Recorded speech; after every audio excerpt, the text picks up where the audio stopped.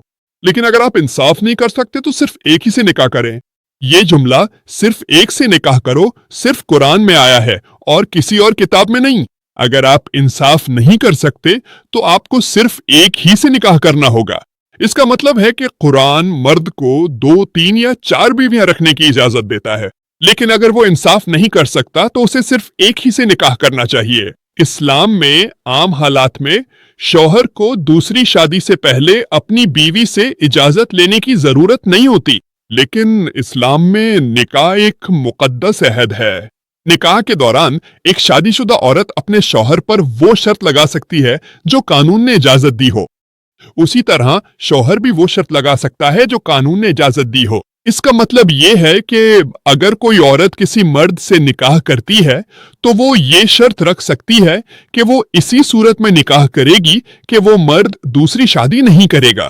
اب چونکہ اسلام میں ایک سے زیادہ بیویاں رکھنا ضروری نہیں ہے، اس لیے وہ یہ شرط رکھ سکتی ہے کہ میں تم سے اسی صورت میں شادی کروں گا جب تم مجھے دوسری بیوی نہ کرو۔ اس کا ہاتھ ہے۔ اگر عورت کو یہ شک نہ ہو تو قصور کس کا ہے؟ بہن، کیا آپ کو یہ شک ہوا؟ آپ کی شادی نے؟ بنیادی طور پر بہن میں آپ سے پوچھ رہا ہوں، برائے کرم آپ کے سوالات بہت طویل ہے، آپ بہت جذباتی ہے۔ ہاں یا نہیں؟ کیا تمہیں اپنی شادی میں یہ شک تھا کہ میرا شوہر مجھے دوسری بیوی نہیں بنائے گا؟ جب میری شادی ہو گئی، تجویز پھر وہ پہلے ہی کٹ چکا تھا کیونکہ یہ عام روایت ہے۔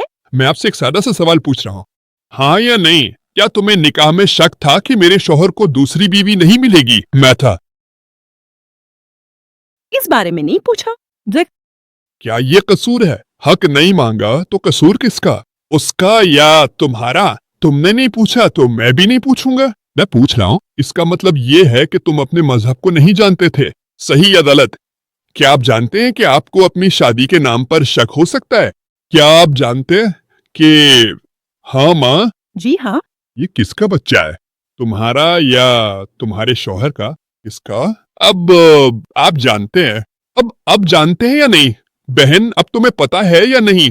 کیا واقعی تمہیں اس بات کا علم ہے یا نہیں؟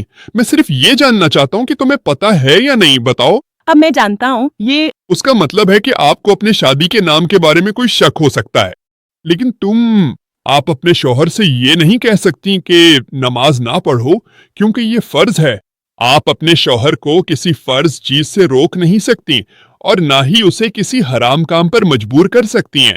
آپ یہ نہیں کہہ سکتے کہ آپ ہر روز شراب پینا چاہتی ہیں کیونکہ شراب پینا حرام ہے، لیکن آپ کسی بھی جائز چیز پر شک کر سکتی ہیں۔ اگر وہ راضی ہو جائے تو وہ آپ سے شادی کرے گا، اگر وہ راضی نہ ہو تو نہیں کرے گا۔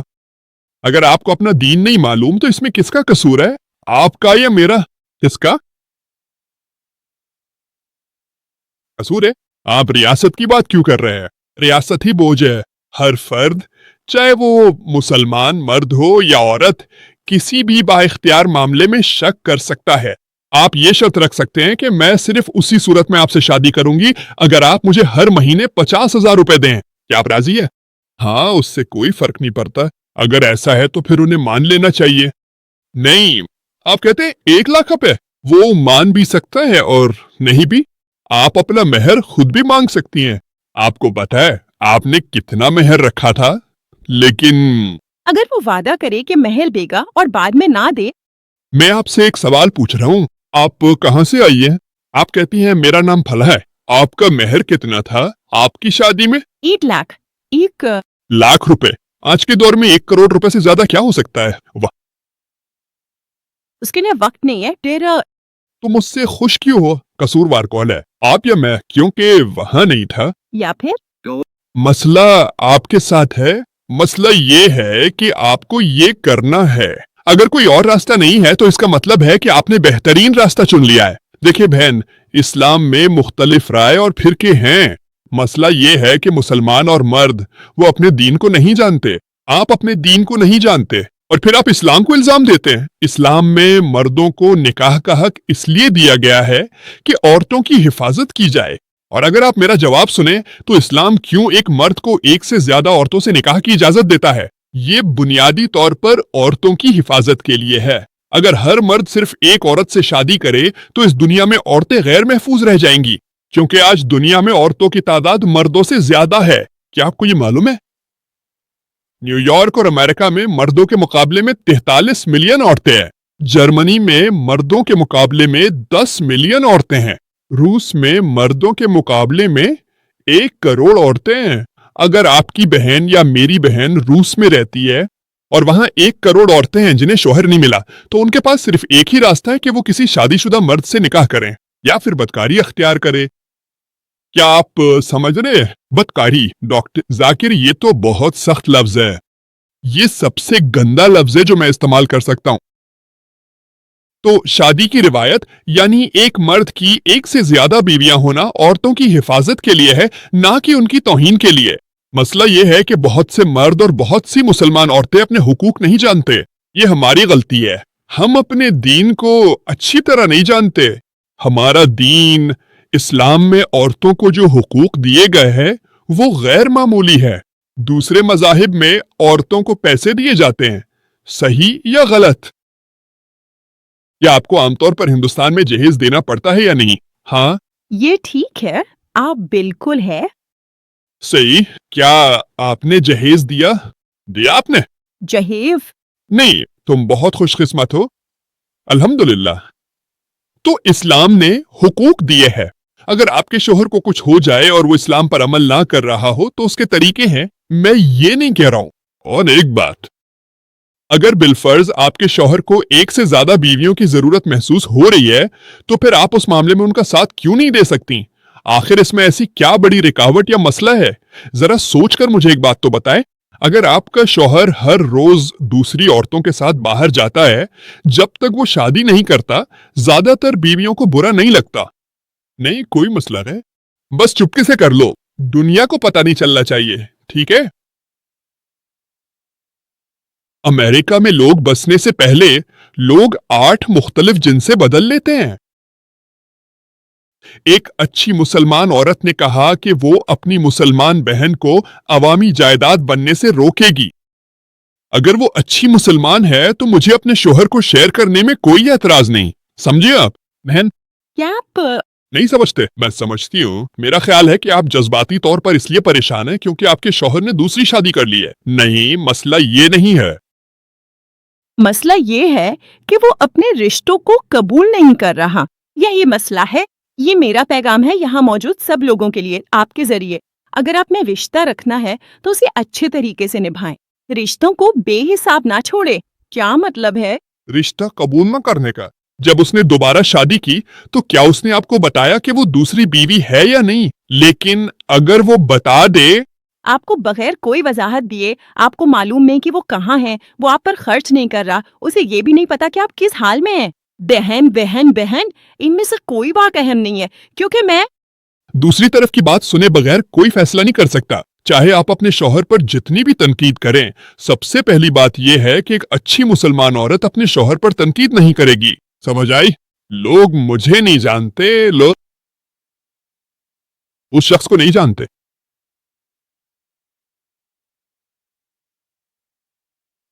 اللہ قرآن میں فرماتا ہے، ان اللہ مع صابرین، اللہ صبر کرنے والوں کے ساتھ ہے۔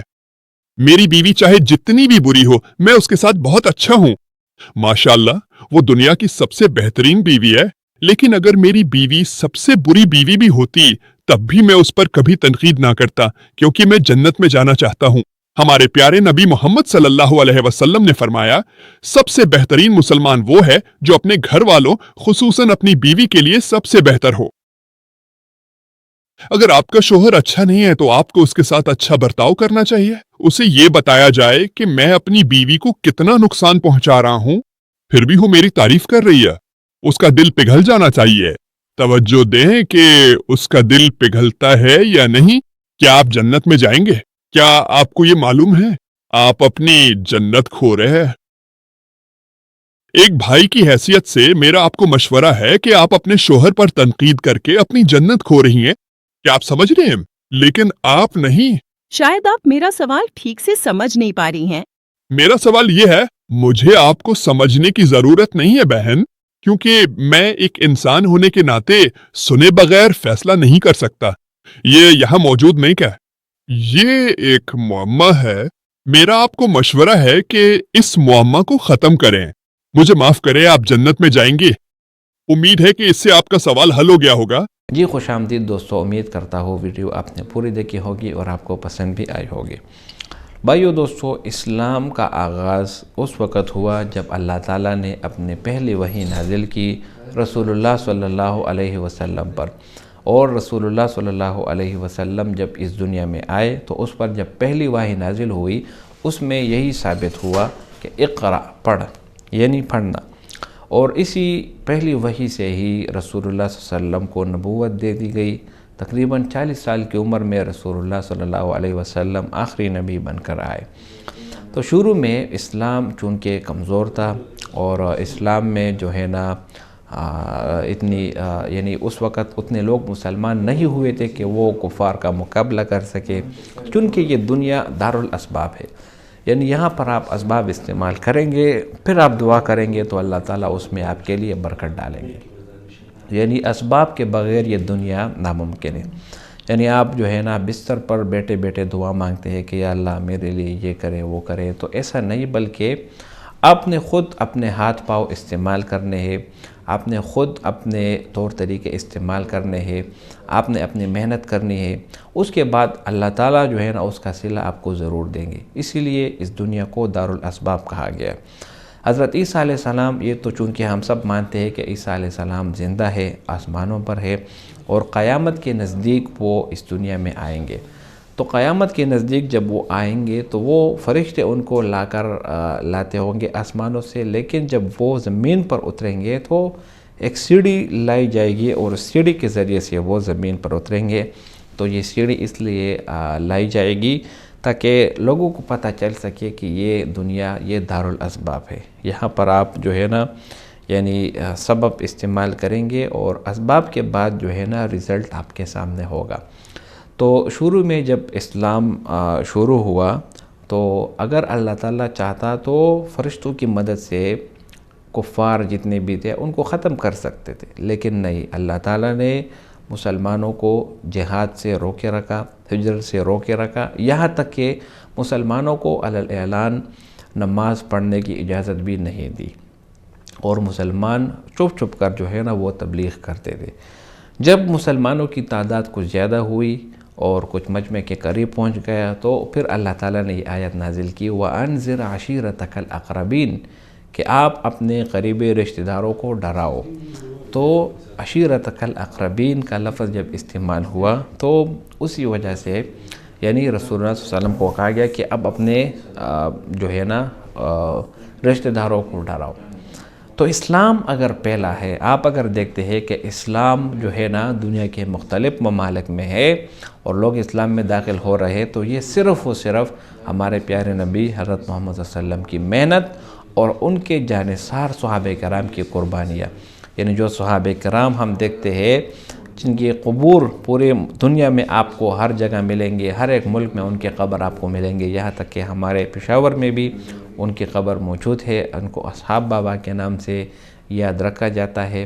تو یہ ان کی لازوال قربانیوں کا نتیجہ ہے کہ اسلام آج آپ کو پوری دنیا میں مل رہا ہے۔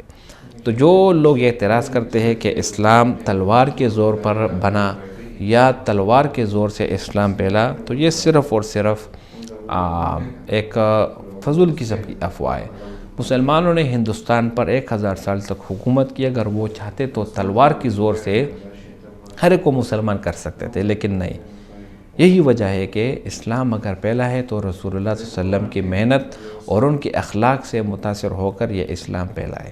تو بہت زبردست سوال جواب ہوا اور بہت زبردست طریقے سے جواب دیا گیا۔